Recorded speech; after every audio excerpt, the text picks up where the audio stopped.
Thank you. Today's lecture is for BS second semester political science students. Our topic is John Locke, the English philosopher who was born on 1632 and died in 1704. We hope to introduce and explain Locke's major contributions like the state of nature, the social contract, his labor theory of property, and a very radical idea that he has the right to rebel against dictatorial governments. Now, John Locke, as I said, was a famous English philosopher whose name became associated with terms like liberalism. Locke's interests span a wide field from philosophy to science to medicine. Locke has often been compared with Thomas Hobbes, who was older to him by a few decades, mainly because they deal with the same issues. Both Hobbes and Locke, as also Rousseau, were contractualists, what we call contractualist theorists, who tried to explain the origin of society and government through terms like state of nature and the social contract. However, there is a big difference between the two. Unlike Hobbes, who lived through civil wars and whose conception of human nature and society was very bleak, very negative, Locke luckily lived through a period of peace and tranquility. Hobbes spent his years of exile in absolutist France, meaning that at the time France was ruled by an absolute kingship. While Locke spent his most productive years in liberal Holland. The influence of this background is very visible in their theories of state and government. Hobbes had no practical acquaintance with government, while Locke had wide administrative and political experience. Locke's most famous work, the True Treatise of Government, published in 1690, was published 2 years after the glorious, what we call the Glorious Revolution of 1688, which abolished royal absolutism and established the first constitutional monarchy in England. The Bill of Rights was proclaimed in 1689, which became the guiding principle for subsequent kings.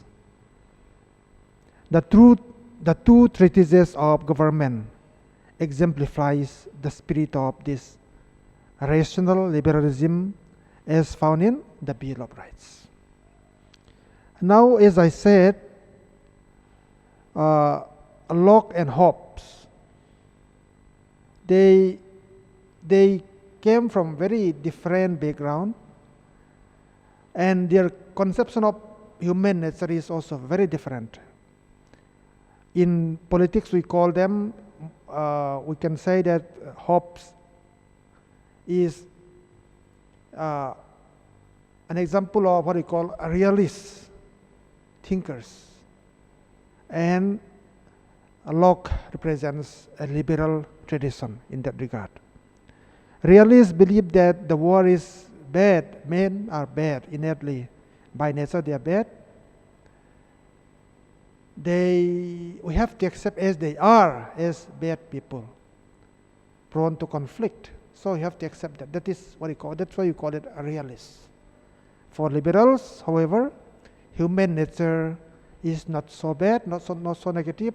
At least human can learn to be cooperative. They learn to live together. They can be taught to live together. That is the main idea about the main principle behind liberalism. Now we come to the first theme for today, that is the state of nature. The question here is how people progress. The question that Locke was trying to answer was how people progress from their primitive individualistic existence to the civilized life, to civilized community. How our governments form, how they come into being in the first time. That was the question that Locke was trying to address. And like Hobbes before him, Locke also located the origin of human existence in the state of nature. This theory of this idea of state of nature is not a historical study. It is not a result of historical study, or it is rather a philosophical one, because the idea that first there is the state of nature, then people come together to form a civil society, then they form the government. This kind of progress, we don't know exists in reality. It is a conceptual framework that Locke and others are using to try to explain how societies are formed. So it is a philosophical idea. It is a rational construct. It is a hypothesis. It is not a historical finding. Yet, Locke's idea of the state of nature is very different from the one imagined by Hobbes. We know Hobbes' state of nature resembles wild jungles where force and fraud reign supreme, where conflict is permanent. Here, however, in Locke's conception, there is for Hobbes, there is no natural law, but only natural rights. And in that situation, people, every one of them, are seen as doing things as they see fit for his own preservation and for the enhancement of their own power. Contrary to this very bleak picture, Locke's conception of man in the state of nature was hardly different from those that are obtained in organized societies. For Locke, the state of nature is not pre-social. It is, of course, pre-political. It is not pre-social. Before it happened, also people live in something like a society.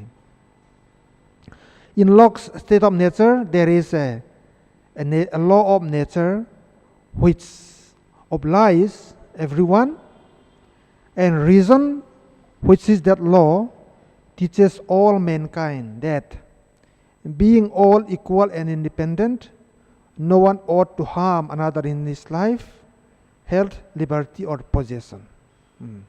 So this is the law of nature according to Locke, which is that no one ought to harm another in his life, health, liberty, or possession. This is the law of nature that obtained in the state of nature.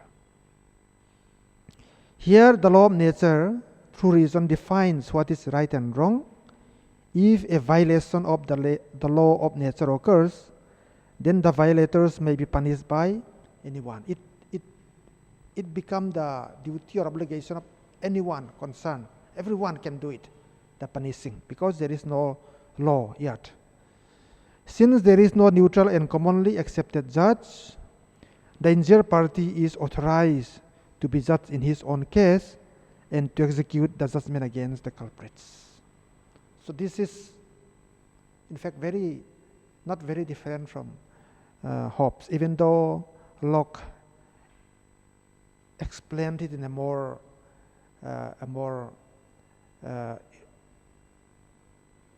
peaceful language. Thus, here, if we look at Locke's conception of the state of nature, we can identify three major inconveniences, problems. Number one would be that the law is not clearly laid out. Everyone is judged in his own case because there is not legislative authority to lay down the law impartially. There is no accepted law. Everyone is judged in his own case. This is a problem. This is one problem. Secondly, there is no third-party judge who has no stake in the dispute and who will judge fairly, impartially. There is no third-party judge. And this is very important because men by nature are not always fair and impartial. They tend to be very partial, especially when their interest is involved. The absence of the third party judge, impartial judge, who has no stake in the matter, this is a big problem, second big problem. The third, the injured party, it is up to the injured party to remedy the injury to him by taking action against the violators. But the injured party is often not strong enough to execute the just sentence of the law. If he is a very weak person, then he cannot take revenge. He cannot do justice to the violators. That is the third problem with the state of nature, as explained by Locke. Thus, we see that the state of nature, though not a state of war, was also not an ideal condition. Conflicts and uncertainties are bound to arise on account of the selfish tendencies in human nature. As I said, that's why if we try to really see the state of nature as explained by Locke, it is actually not very different from what Hobbes explained in a very raw language. Even though it is not a state of war, there is always a possibility of war. There is always a possibility of conflict, even in Locke's state of nature. Now, how to escape from this? How to escape from this state of nature? That's where the second topic comes in, that is the social contract. Now, to escape from this situation, the state of nature, Locke explained that men come together voluntarily to form civil society and government through the social contract. As we said earlier, Locke doesn't think so badly about human nature. They have the right to think for their own interests, so they come together voluntarily and to form a civil society and the government by doing what we call a social contract. After the civil or political society is set up, the next step is to appoint a government or legislative, what we call legislative, to declare and execute the national law, which is, we know the natural law is to preserve life and property. The government, however, is not established through a contract, but by what we call a fiduciary trust. Fiduciary trust. The civil society is formed through the social contract, but the government is not formed through the social contract. It is formed through what we call on the basis of fiduciary trust.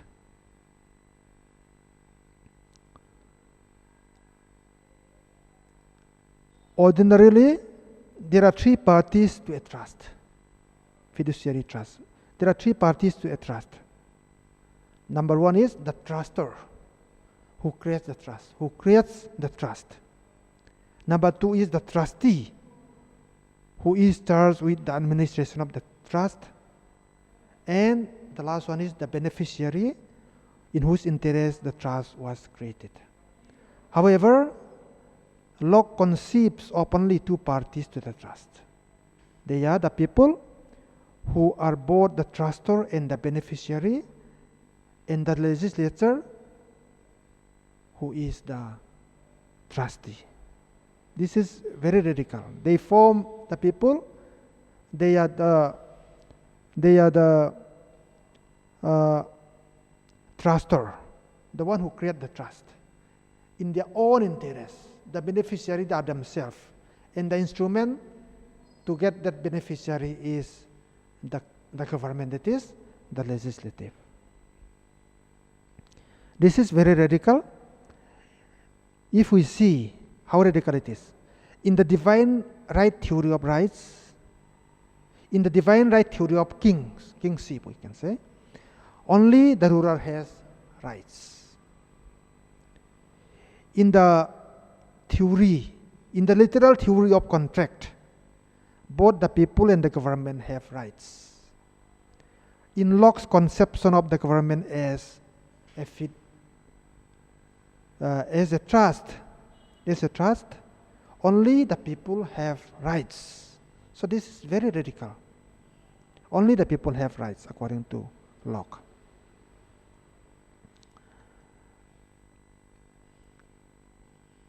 Here the legislative or the legislature is supreme, is the supreme power. He called it supreme power, to which all other branches of government are subordinate. And Locke identifies various organs of the government. Apart from the legislature, Locke mentions two other branches of government, that is the executive and what we call federative. The federative power consists of what we now call foreign affairs, foreign relations. What we call now judicial power, he doesn't mention about judicial power, and that is subsumed within the executive. It is part of the executive. The executive is doing the judicial power, enjoying judicial power. Above all the branches of government, including the legislature, stands the people in the form of popular sovereignty. So there are various organs of government. There is the legislature or legislative. There is the executive, which is the, as we know now. And then it is the main executing body of the wish of the legislative. There is legislative, executive, and what we call federative. But all others are subordinate to what we call the legislative, which is supreme. But above the legislative, there is still a higher power, the people, in the form of popular sovereignty.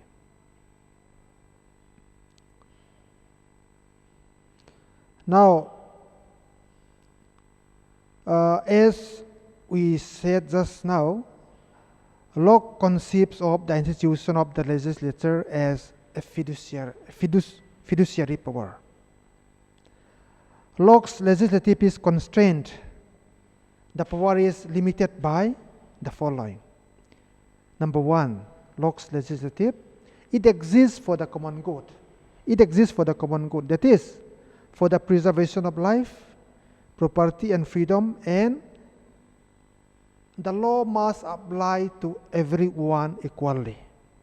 That is the first limitation on the power of the legislative. Number two, the legislative cannot rule by extemporary or arbitrary decrees, but only through duly promulgated and established laws. They cannot rule arbitrarily. There have to be laid down rule on the basis of which they should rule. Number 2. Number 3, the legislative cannot transfer or legislate its power to anyone else. They have to do it. They cannot give to someone their power. Fourthly, they cannot deprive anyone of their property or raise new taxes without the people's consent. These are the limitations placed on the legislative by the law. Now if we look back at Hobbes again, because Hobbes is the first one who started this whole contractual theories. In Hobbes, the people set up the sovereign and transfers all power to him. No one can speak against the sovereign because the people created them in their mess. What the king do is what they do. That's what Hobbes says. So they cannot reject. They have to do. The king is the totally sovereign. Sovereign power is supreme. Hobbes' sovereign has no duty or obligation to the people. The contract was between subjects and subjects, not subjects and sovereign. The king was their creation and they give all power to him. So he is all powerful in Hobbes. On the contrary, Locke's government has no right against the people. In other words, a law precedes the state in Locke. Law precedes the state in Locke.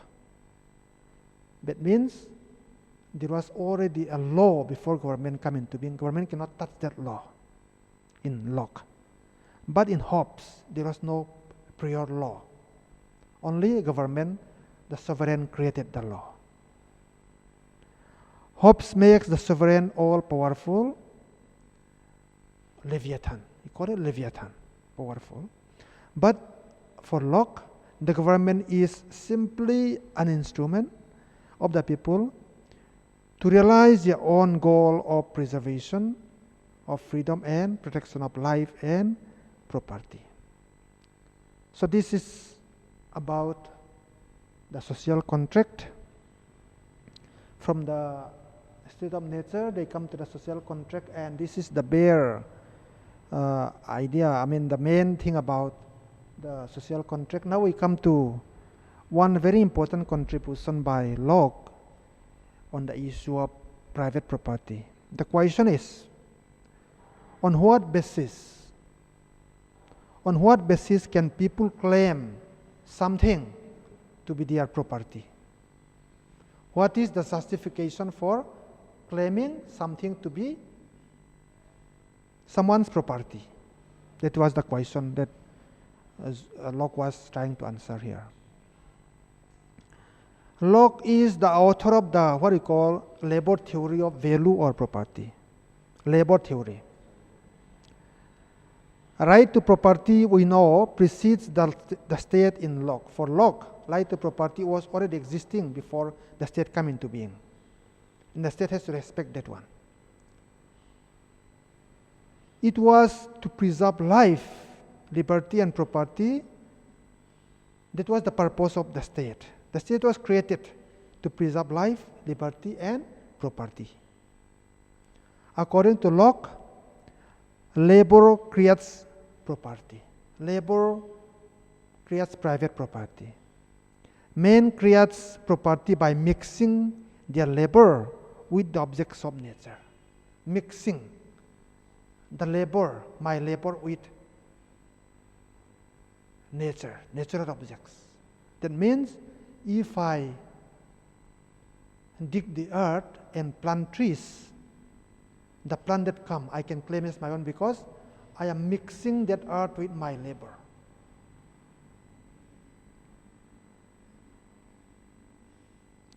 In the beginning, all things were held in common. But the desire for private property is innate in human beings. It is there. Since man owns his own person, his own body and limbs, the objects with which he mixes his labor become his own property by right. That is what we call labor theory of property. Now, let us say, if we take one example, when the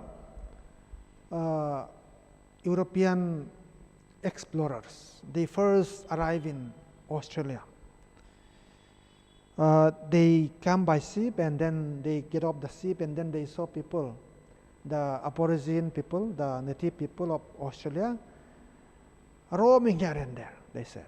They saw them running here and there, going here and there. They don't see them having a good house and cultivating. So, according to them, using Locke's theory of property, they said that these people, they don't have attachment with the earth, the ground, the land. They don't cultivate. They don't mix their labor with the soil. So, they proclaim the entire Australia as what we call terra nullis, that is, empty land. It was on this basis that they colonized it entirely, saying that the Aborigine people do not own it because they don't mix their labor with the land there. That was their justification. Locke, however, puts three limitations on ownership of property. First,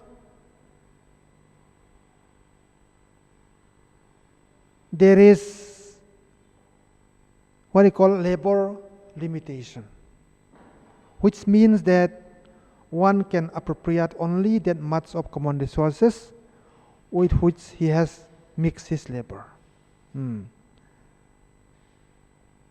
Man, only one man cannot have so much property because his capacity to mix his labor with the property is limited. Only to the extent that he can mix his labor, he can own property, not beyond that, number one. Number two, he tried to limit the extent of property that people can own, number two, by what he calls sufficiency limitation, which enjoins man to appropriate only as much as needed by him. Beyond what he actually needs, he could not have property. He should not have property. Third is what he calls spoilers limitation.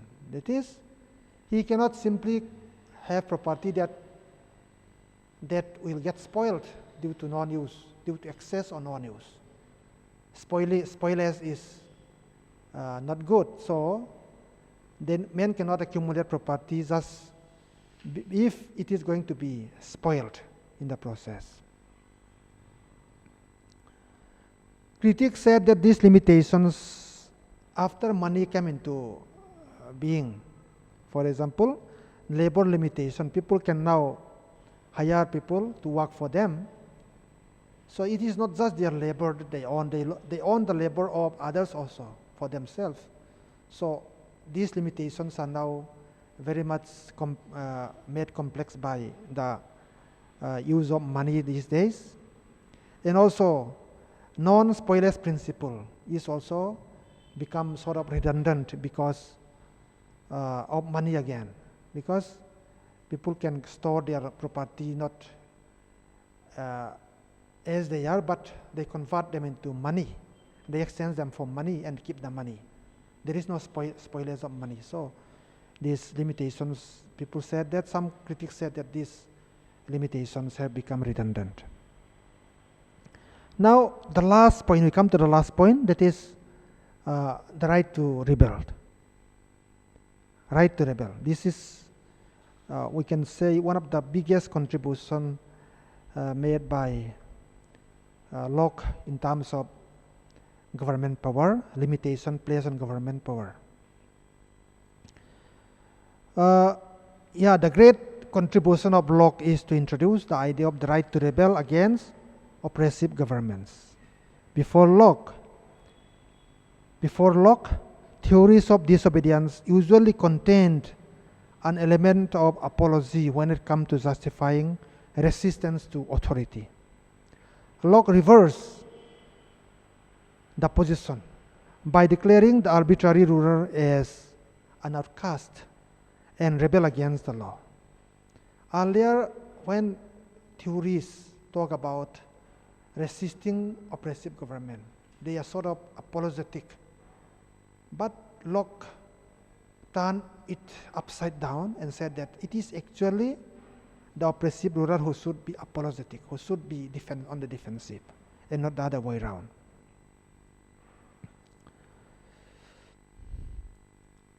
Locke qualifies his theory of resistance in two ways. Number one, first, force is to be used by the people only against unjust and unlawful kings, unjust and unlawful force. Secondly, the right of disobedience may only be exercised by the majority of the people, not one or two people, but not a minority, but majority of the people.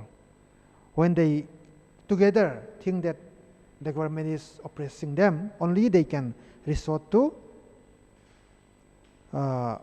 force to fight against the government.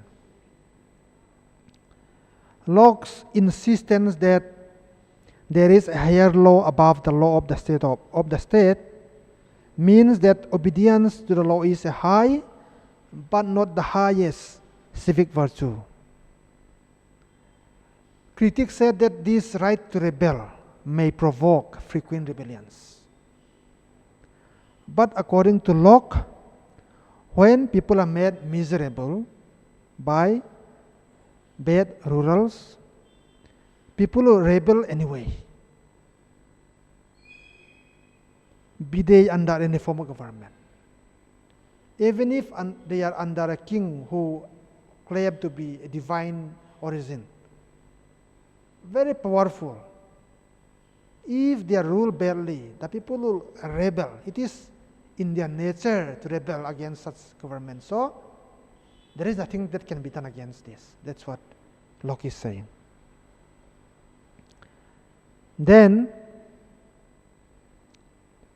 secondly, Locke said that he recognized that people do not revolt easily unless their core interest is violated. I think this is a very profound finding by Locke about human nature.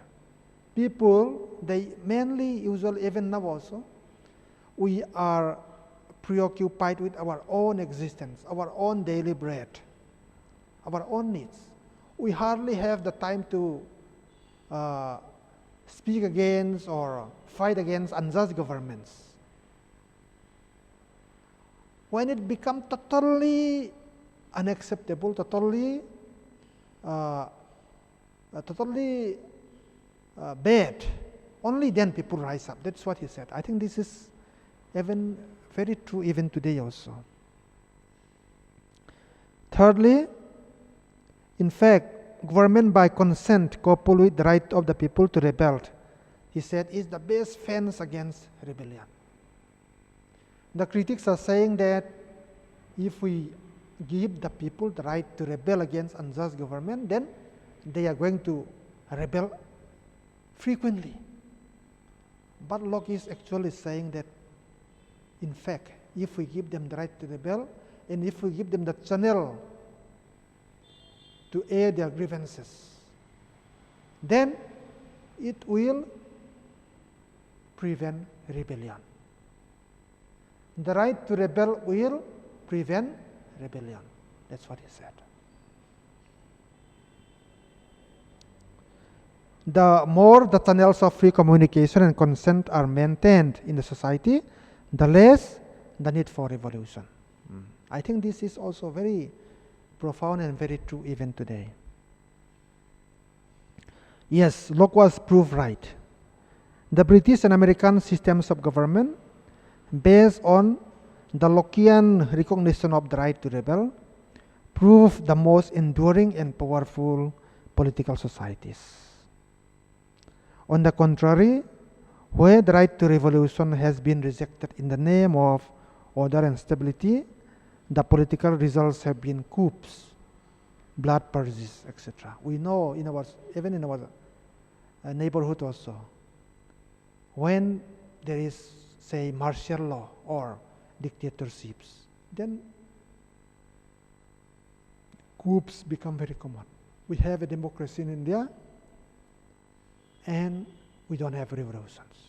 People can, of course we don't have the right to rebel is not written in the Indian Constitution, but we are a democracy, we elect our own government, and the nearest thing that we have is the right to throw away the government at the election time if we don't like them, peacefully. But in America, the right to rebel has been taken to the far extreme. It is exemplified by what they call the right to bear arms in their second amendment of the India Constitution. Now Americans, they can bear arms. They have the right to buy and have arms and pistols and guns. And this is, I think, a very extreme, because there is the government which will protect them. I think this is an extreme case, and I don't think it is very good for America also. In India, we don't have that. As I said, we have the right to bring down government democratically through the election, through the ballot. So this is all about Locke for one class. Thank you so much.